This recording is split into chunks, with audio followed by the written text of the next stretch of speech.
So, at the highest possible level, litigation funding is the provision of capital to support an ongoing legal claim or monetize legal assets.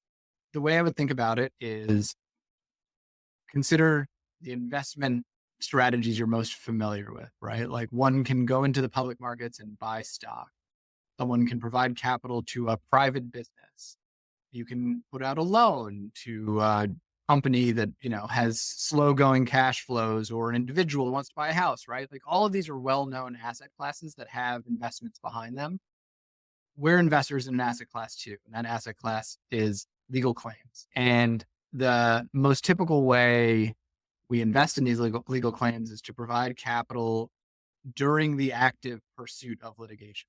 And that capital would then be used to support a legal budget or a collection of legal budgets. Or if you're a law firm taking something on a full contingency, finding ways to mitigate some of your risk for something that's going to probably take a long time, as litigation often does, by turning to a third party investor like Burford to provide capital along the way. And in exchange for that provision of capital, we seek a return only from successful outcomes in your litigation. The value proposition is largely based on what we call the non-recourse component to what we do. We are recourse solely to a successful result in your litigation. You take our money, and if you lose, you have no obligation to repay Burford or funders like Burford. If you win, we'll share in the upside of what you've won based on the amount of money we've actually given.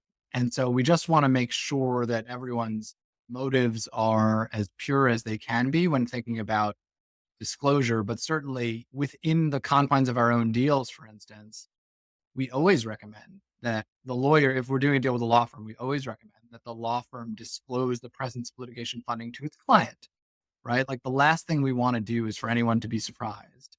But what we don't think is the right way to go about this is be in a world where litigation funding is used strategically as a force for distraction, as a way to actually add expense to litigation through fishing expeditions in discovery, and as a way to sort of paint this picture of scary outside malfeasance in an attempt to distract from the actual wrongdoing that led to the litigation in the first place. Two most common recipients of litigation funding, that's the law firm and the client. There are also two most common forms and structures our deals take. One is a single case opportunity, and one is a portfolio.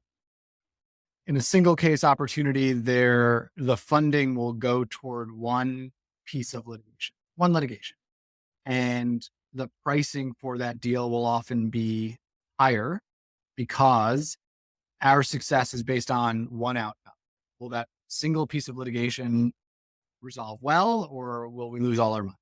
And our pricing reflects that risk. Portfolio financing, both for law firms and for corporate entities, involves multiple legal claims.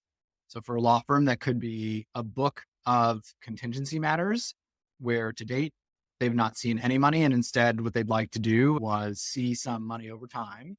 A lot of these companies now have multiple litigation claims that either we can put into a portfolio to fund the fees and expenses for those claims as they go, or a portfolio that leads to a monetization deal where we're actually just writing a check, again, to that corporate entity using multiple legal claims as the collateral for that investment, but still only recourse to those legal claims and not recourse to anything else.